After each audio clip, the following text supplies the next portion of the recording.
Episode 165, Cuddle Up.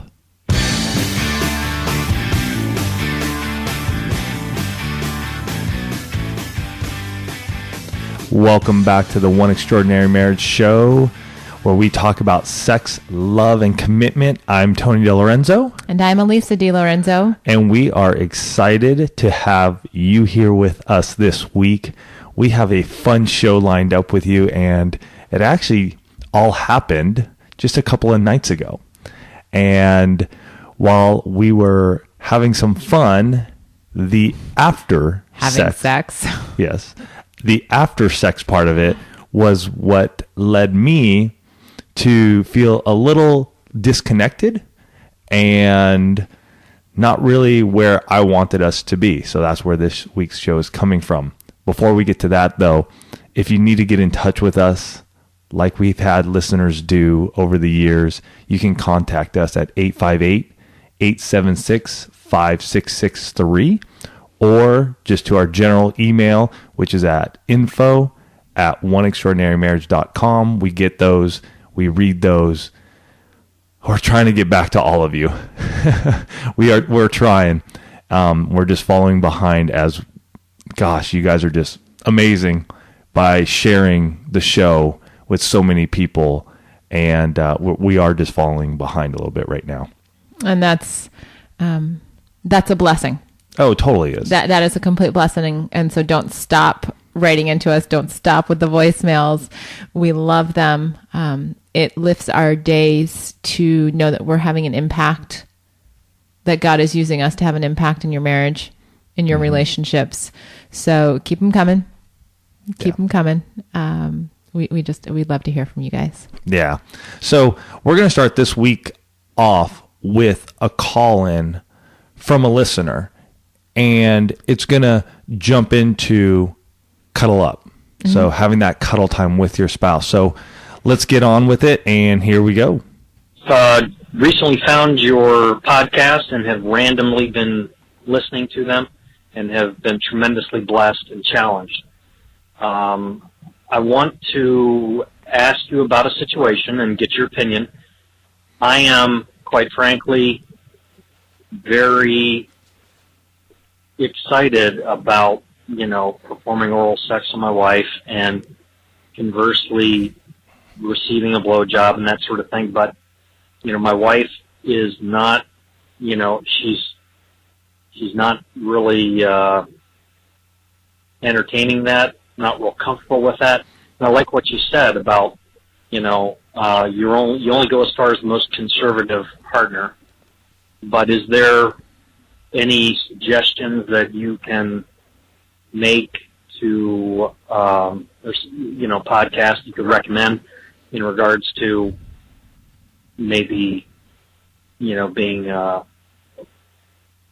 opening her eyes to, the fact that it's not, God didn't not want us to enjoy that. That's part of it. And, I think that's really her main issue. She says that, she's actually verbally told me, I don't think that's what God meant for us to do. And I said, all is fair in the bedroom, and we ought to try it out. I remember one night I was so desiring it, but I know that she wouldn't entertain the idea. Man, I was praying that she, that may sound funny, but I was literally praying that God would do a miracle and, just allow her to be open to it one night. And man, I was just, I don't know, I was really, really down about it. And I don't want to be selfish and that sort of thing. It's not something that I talk about anymore, actually, with her.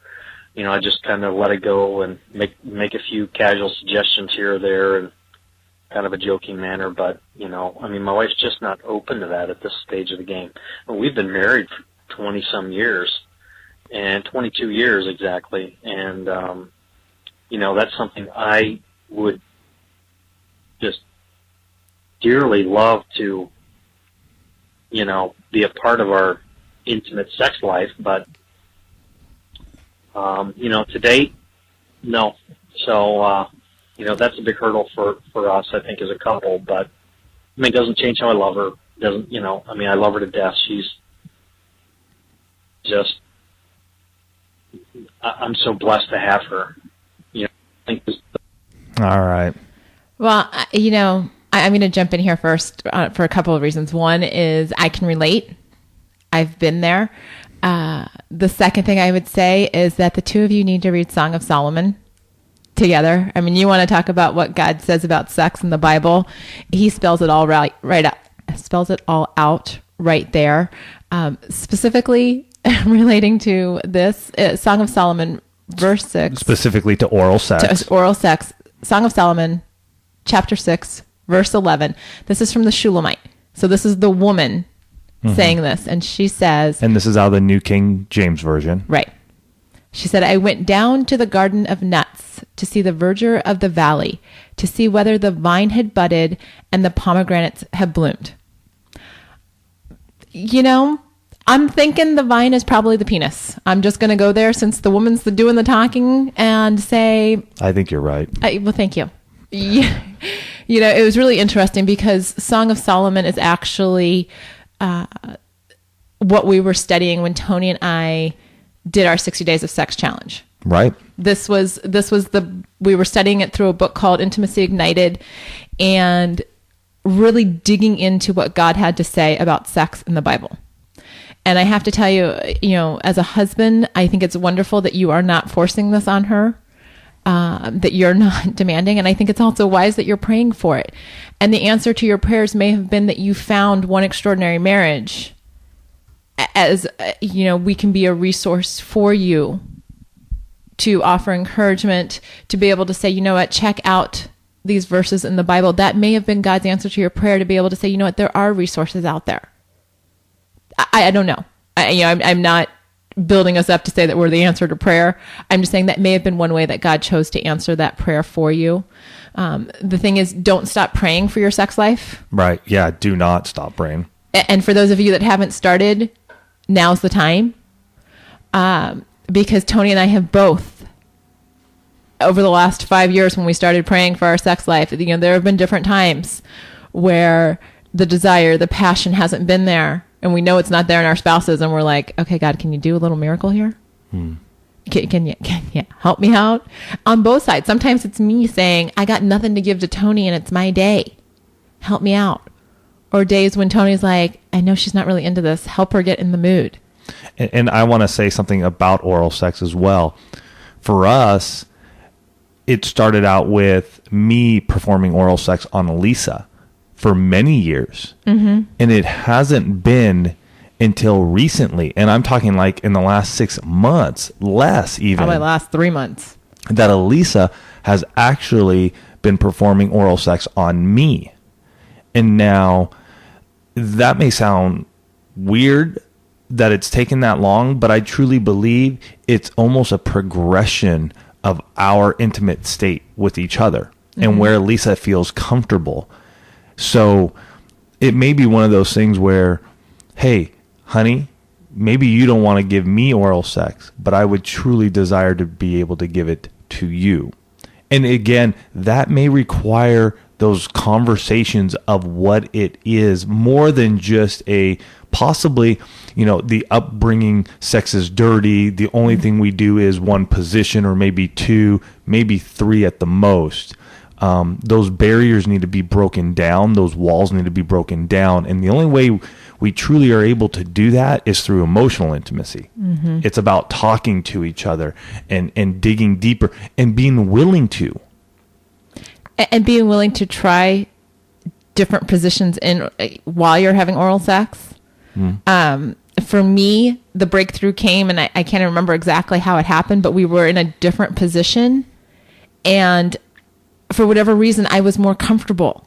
Well, and it was a position where you didn't feel subservient. Right. But I don't even remember how it happened. I don't either. I couldn't tell you, why did we decide to do it that way? We just did. And for some reason, something unlocked in my brain, and I said, oh, okay, you know what? This works. Was it you didn't feel demeaning? Was it sort of that? Yeah, it was just, and I don't want this to come off the wrong way. There are no power struggles in our sex life, but it was almost as if there was a balance, more equality in that position. Well, and the position was 69. Is that what it was? Yeah. Okay, I didn't remember. I just remember that I was like, oh, light bulb. Yeah. I mean, it was that Despicable Me scene, light bulb. That it worked. Right. And, but we'd done that position before. I mean, we've 69 before. Yeah, but again, I think it's the emotional side of where we're at in our marriage now. And so because of that, it all comes together. It almost all converges at that point Sure. in time where it's like, oh, okay. Doesn't mean we're doing that every single time, but just know, listener, that I think one of the big things is go grab Intimacy Ignited. I'll have a link here in the show notes. Mm-hmm. So this is episode 165 for those of you who are listening. I'll put a link right there. That is an affiliate link to Amazon. But grab it. Maybe that can be your devotional together. Read it. For any of you out there who are having some sexual intimacy issues that you're trying to break free of, break through, read this together. Get into it together. Mm-hmm. I mean, it's getting into the Word of God and learning about one of the most sexually explicit books in the Bible. And it's so interesting because, even at the very beginning of Intimacy Ignited, when they talk about Song of Solomon, they talk about how, the reason there are so many word pictures in here was that it had to be okay for the Hebrew boys to read, mm-hmm. but also so the adults would know what was going on. Right. And so there is a lot of wordplay. The whole thing about, the nuts and the vine. The nuts and the vine. Little kids aren't going to know what that's about. They'll be thinking gardens and, stuff by the streams. And the adults are going, whoa. Well, and there are also times when it talks about Solomon going down to the lily pad. Right. Lilies of the valley. Lilies of the valley. The way he describes the Shulamite woman. And, mm-hmm. and so there's so much description in here. It's an amazing love story. A sexual love story that God has put smack dab in his in the middle of his word to say, I bless this. Mm-hmm. I bless what goes on between a husband and a wife. So get into it. It is a book that definitely transformed our marriage. I would have to say that if it wasn't for that book and that study, you guys wouldn't be listening to us today. So not at all. We are incredibly indebted to that study and for all that's come from it. But let's get into how that ties into today's topic, to cuddle up. Yeah. And so the other night we had a bonus night on Saturday, and I'm going to say it was bonus night because the 2 weeks prior, Alisa and I had sex one time. Okay, but explain why. I'm going to explain why. These guys are all like, what happened to the intimacy lifestyle? So we got back from our Easter vacation trip, and Alisa got sick. And she was really just not into it at all. And one of those things, it comes back to our 60 days of sex challenge that we did so many years ago. If you're sick, if you're traveling, or if you're on your period, were our three stipulations that we wouldn't have sex. Well, that happened here. Well, Alisa got sick, which led into her almost getting a little better, but then her period started, which then led into a little more sickness. So to say the least, I was chomping at the bit when everything was finally cleared up and she was starting to feel better. And so we ended up having sex like on a Thursday, which was, one of my days. And I did initiate, like I was getting back into the swing of things. Right. And then it was Saturday. Alex was at a sleepover. Abby was conked out like in the living room. And so I'm just like, you know what, honey, let's have a little fun. Bonus night. I'm going to light the candles. Let's go for it. She's like, all right, let's do this. And so it was one of those nights where it took some time to get Alisa into the mood. Oral sex was being performed. I could just tell. I mean, I'm just like, okay, Alisa, turn it off, engage with me here. Let's get into this together. Eventually she was able to do that. Do you know what was going on in your mind then? There's just a lot going on right now with different things that we're preparing for that the wheels are spinning. Right. And I had a hard time disengaging. Yeah. Eventually she was able to. We had a great time.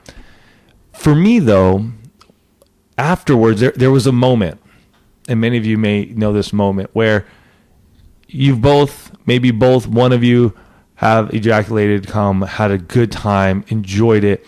And it's just that afterwards where you're just sort of lying there together and there's no rush. And we were in that moment for a little bit. And then all of a sudden Alisa was like, okay, I got to get cleaned up, sort of a deal. And it just, for me, I was like, man, I just want to lay here naked, touching skin on skin, just hanging out. And for those of you who don't know, our skin is our largest organ. And there are so many senses and sensories and all this that is happening, just by the touch of each other's skin. And so I was really enjoying that. And again, typically we're not big cuddlers now. And we're going to go into what we used to be. But it was at that moment where I was just like, I just want to lay here, have her in my arms, and just cuddle.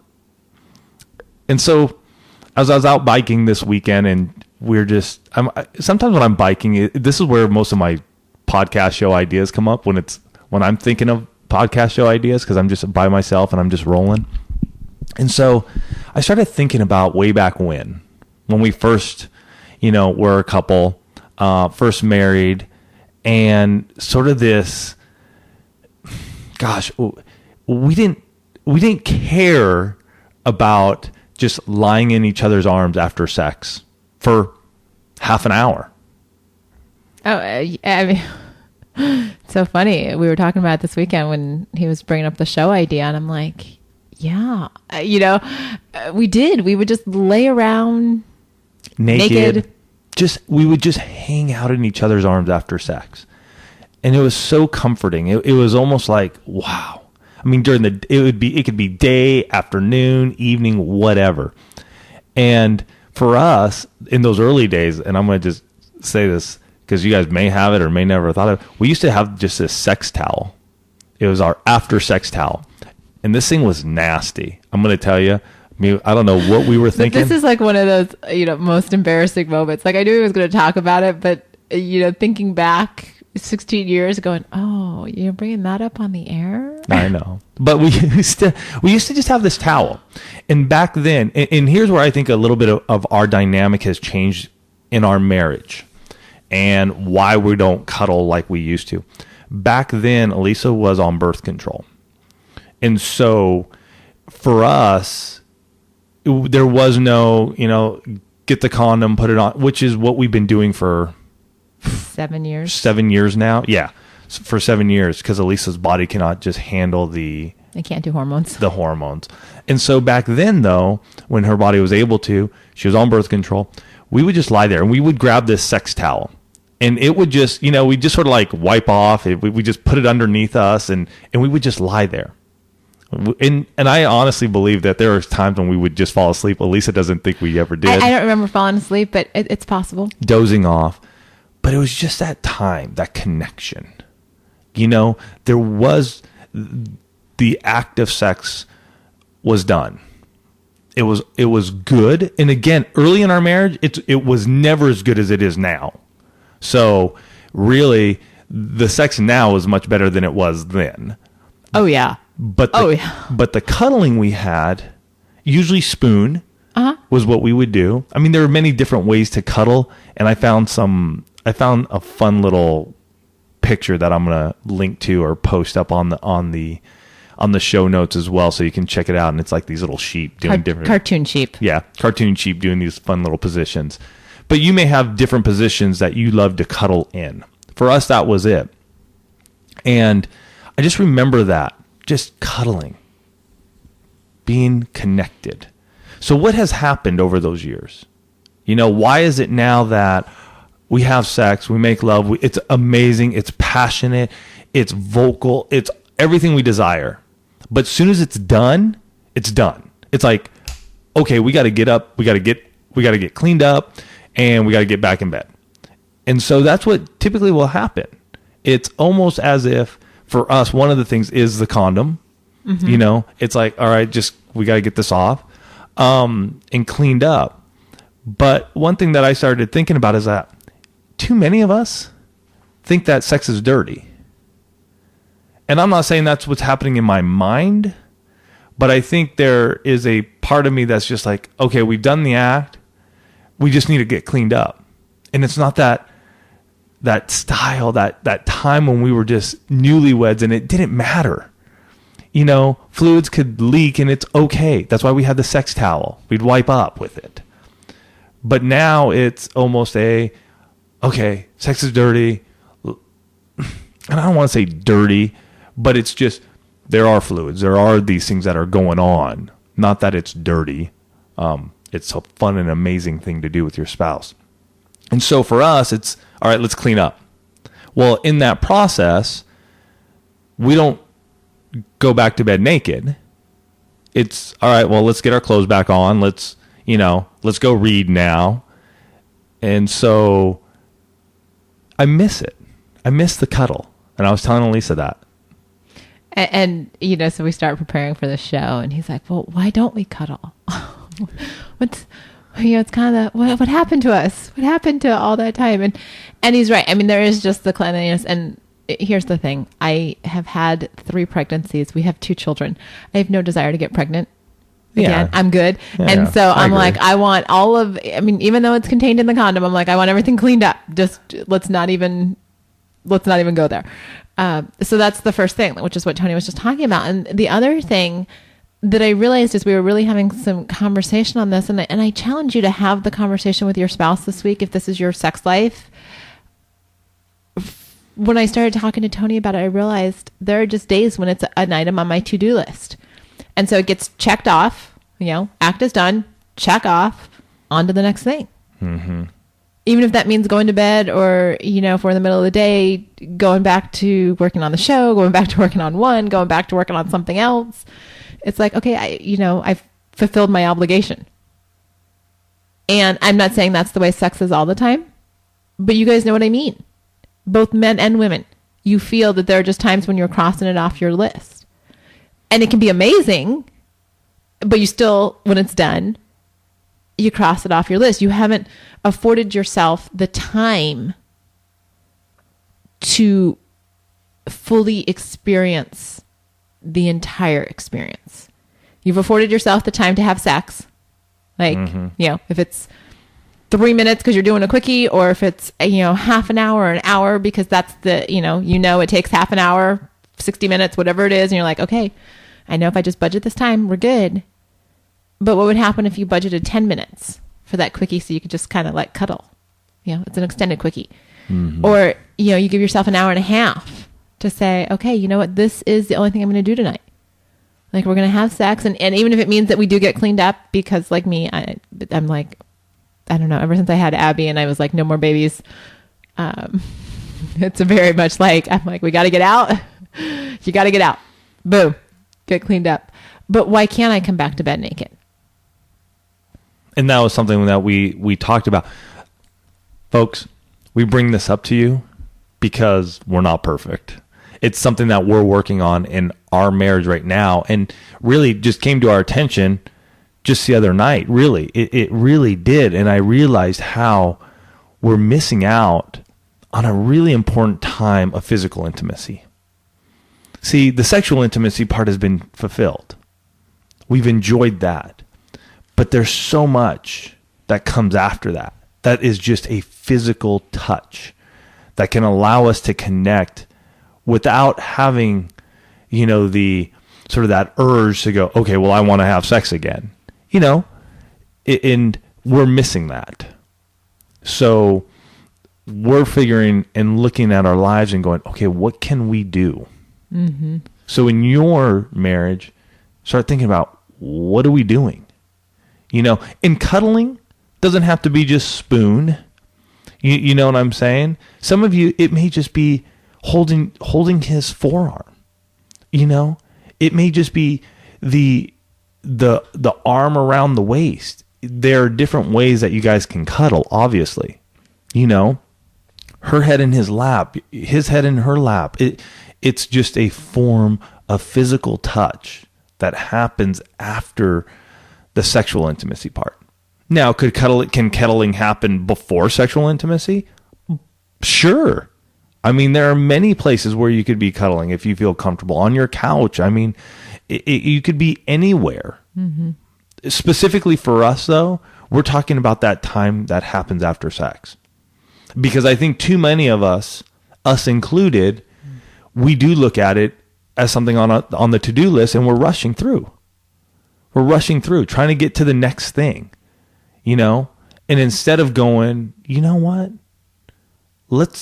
Yes, we don't have the setup like we used to have, you know, with the sex towel. We don't have that anymore. But for us, instead of just jumping out of bed, cleaning up, putting on our jammies again, or whatever we got to do, maybe it's, let's clean up. Let's just jump back into bed naked. And it's also, I think going along with that, it's choosing to be still together. Yeah. To not be rushing. I think so often it's just the way our minds work. I mean, it's part of what I'm talking about in Create Your Life Blueprint that's going to be coming out, is that you got to appreciate the journey you're on.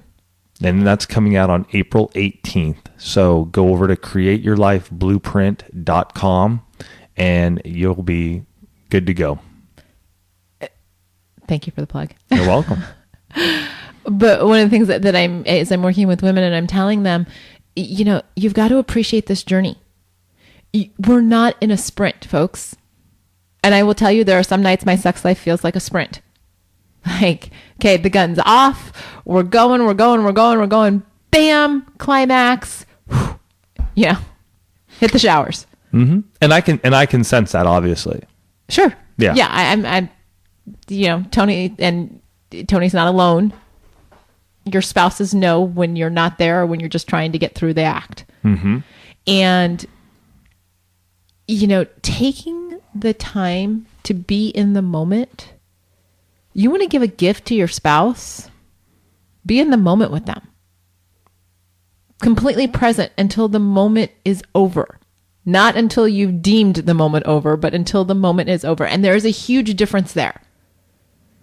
You've got to, you know, it's like what they say with hugging. Don't ever be the first one to let go. You know, the same thing with your sex life. Don't be the first one to let go. Spend the time there. I mean, when Tony brought this up this weekend, I was like, oh, you know, what have I been doing? Well, what have we been doing? Well, but owning my own part of that. Yes. Yeah, I didn't mean that you brought that up and you're like, Alisa, you don't cuddle with me anymore. You know, it wasn't anything like that. It was just, we don't do this anymore. Yeah, and it was such an act that we did so often before our kids. I mean, and that's another. Yeah. No, I understand that, because when kids come into the fold, I mean, it is just, you know, lying there naked after sex, it is tough, especially when, even for us, we have a little one who's 7 who can still knock on our door at 3 a.m. or 4 a.m. and want to jump into our bed, you know? So that, don't get me wrong, it's going on in the back of my mind too, going, okay. And then our older one who sleepwalks, and, you know, just, there's always something going on in your houses. And we know that. Those of you that have children, you've always got something. You know, whether it's the teenagers coming in late or coming in early, or, you know, whatever it is. And so those are things that are those are outside things that are going to stop you from probably cuddling. So what is it that you can do, though, that can allow you to go, you know what? We are going to just cuddle. We are. And maybe it is just an extra 5 minutes. It's you know what? For Alisa and I, and we've already talked about this, it's, you know what we're going to do is, yes, we're going to have sex. We're going to enjoy it. We're going to be passionate with each other. We're going to clean up, Because again, even for me, guys and gals, wearing a condom afterwards doesn't feel good. Honestly, if she was on birth control, I wouldn't have any worry about having a sex towel. I don't enjoy it. And for those of you who do wear condoms, you may agree or disagree. I'd love to hear your feedback. 858-876-5663. But for me, don't enjoy it. So I really wanted to get it off. But instead of just jumping back in bed with the jammies on and all that, it's just the knowledge that we have come to just by talking about this. Again, emotional intimacy, talking, opening up that dialogue, opening up that communication. Okay, we're not going to just jump back in bed with our jammies on. We're going to leave them off. And we're going to just be able to sit there and cuddle with each other for a little bit. And yeah, you know what? That moment right after sex, it's broken, but it really isn't, because it's about that skin on skin. It's allowing us to feel each other's bodies and allowing that largest organ on our bodies, our skin, to connect. There's power in allowing our bodies to connect like that. And again, because it's after sex, there's no, hey, well, this is going to lead to more. No, it's already done. We've already finished up. So both of you can lie there and know that it's not leading to anything more. This is the afterglow. You know, this is it's almost like a wedding. You know, everything builds up to the I do. Everything builds. It all just builds and builds and builds to the I do.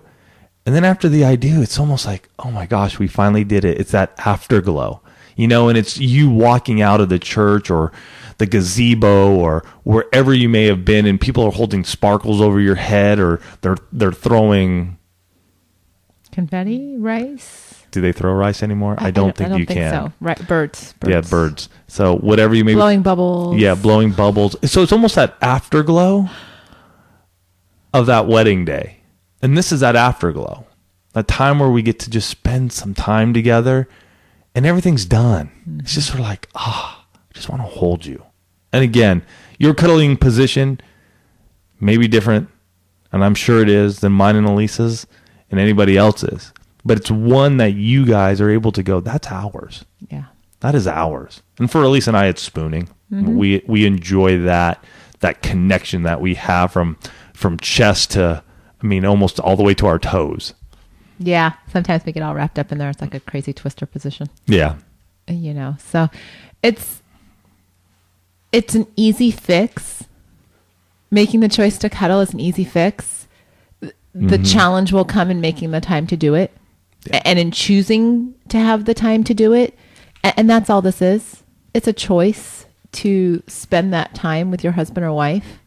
And, you know, again, we're not asking you or telling you that you need to make this an, hours long process. Some of you may. Some of you will see the benefits from an extra 2, 3, 5, 10 minutes. You will see positive change in your marriage by having that connection. So we look forward to hearing your thoughts on this show. Some of you are probably amazing cuddlers, and you're going to write in going, dude, you guys are screwed up. We cuddle all the time. And if that's the case, tell us what your secrets are. We'd love to hear how you've fostered that in your marriage. Before we get off today, I do want to share, we've got another new listener in Tasmania, which is in Australia. And so we love... Well, no, it's not in Australia. It's the island. Oh, sorry. I'm like looking right at the map. Well, I was looking at her email. I know. But on the map, it's an island right off of Australia. So awesome. So we're so excited. You guys know how excited I get when you tell me where you're from, and I get to look at the map and go, oh, okay, now we've got listeners there. And I just want to share what she put on her message to us, because it shows the power of the one community. She said, I had a friend on my Facebook wall share a picture from your page, which I like, so I thought I'd check out the page it came from. I've been blown away. I am so thankful for that lady on my friends list, as I feel that after listening to a few of your podcasts, that a lot of what you guys have been talking about has a real effect to what my husband and I have been dealing with over the past few weeks. That's power, guys. That's power of, and I give Tony all the credit here because he handles all of our social media, everything you see up on Facebook, everything you see on Twitter, that's all him. But when you guys make the choice to share that on your Facebook pages, when you retweet what he puts up on Twitter, when you do all of these things, you don't know which one of your friends out there is in a situation where they need that little ray of hope. You don't know. And so as you guys share, and you guys have been sharing, and I will tell you, this is how I know you've been sharing. Over the last 2 weeks, we have added over 200 likes to our Facebook page. That's crazy. We have not seen growth like that ever. Mm-mm. We are closing in. In fact, I looked this morning. We're 65 likes away from 3,000. Mm-hmm. And, the neat thing is that people are coming to One Extraordinary Marriage from all over the world. I mean, Tasmania. Some of you are going to have to actually get out a map and look and see where Tasmania is. We do that. We actually have a world map right here in our kitchen studio so that we can see and we know where you are. And I just want to thank you, because as we do more stuff with One Extraordinary Marriage, and we've got some great things that are going to be coming down the line here over the course of the summer. And as Tony mentioned earlier, I'm getting ready to launch Create Your Life Blueprint. So you can go to createyourlifeblueprint.com. This is going to be a phenomenal program for those of you that want to stop reacting to life. You want to create the extraordinary life that you desire, but you aren't quite sure how to go about doing that. Get signed up on that page. You aren't going to want to miss this. And I'm just giving you a ton of information. I've got great things in store for you. I want you to be a part of this. I want you to see what's going on and see the phenomenal things that we've been putting together. I mean, Tony's doing all of my, you guys know Tony. I mean, he does all my stuff for me. He's amazing. And share it with your friends. Mm-hmm. Share createyourlifeblueprint.com with your friends. Let them know that it's coming. It's going to change lives. It already has changed lives. And that's why we're kind of making this a more formal program. But it all goes to what you guys do best. And what this One Extraordinary Marriage community does best is to share the message of hope. To share it to a world that is desperate for hope in marriage, desperate for hope in relationships. I mean, you guys are sharing this with your single friends, your engaged friends, and your married friends because you just put it up on your wall. And you're changing lives. Mm-hmm. And that's exciting. There are just not words to describe when we see those Facebook likes go up, and when we hear from, Zimbabwe and Tasmania and Kenya and Alaska and everywhere in between. Think of all the lives that you guys touch when you comment on the Facebook page, when you share the pictures with your friends. Each one of you are a ray of hope, because you're choosing to share this information, and we are indebted to you. Mm-hmm. It is a gift that you give us each and every week, and we are so appreciative of that. Yeah. And another way you can totally bless the One Extraordinary Marriage Show is go on over to iTunes, click a rating, 1 to 5 star. You give it what you believe it has given to you. That tells people as well what this show means. If you want to take it a step further, you can always write a review as well. Mm-hmm. Again, 1 to 5 stars. Let people know what the show has done for you in your marriage, because that is another way that people can connect. They can read, they can sense, they can see what's happening with this one family. And that gets them excited. And we don't know where you're at right now, but we plant those seeds. Mm-hmm. And for you don't know where your friends are at. You don't know where your family's at right now, but you plant the seed. Let God do the rest, and you never know. Somebody else may just come right up beside that person, and they've been listening, or they've been seeing what you're sharing and talking about, and that person who comes up beside them changes them. And that could be their spouse. So don't don't be afraid to let people know of all the goodness that is happening in your life, because they want that too. All right. You guys have yourselves a fantastic week. How to get in touch with us? 858-876-5663. You call in, we'll listen, we'll answer. You can also hit us up at info@oneextraordinarymarriage.com. You guys have a fantastic week. We love you, and we'll see you soon.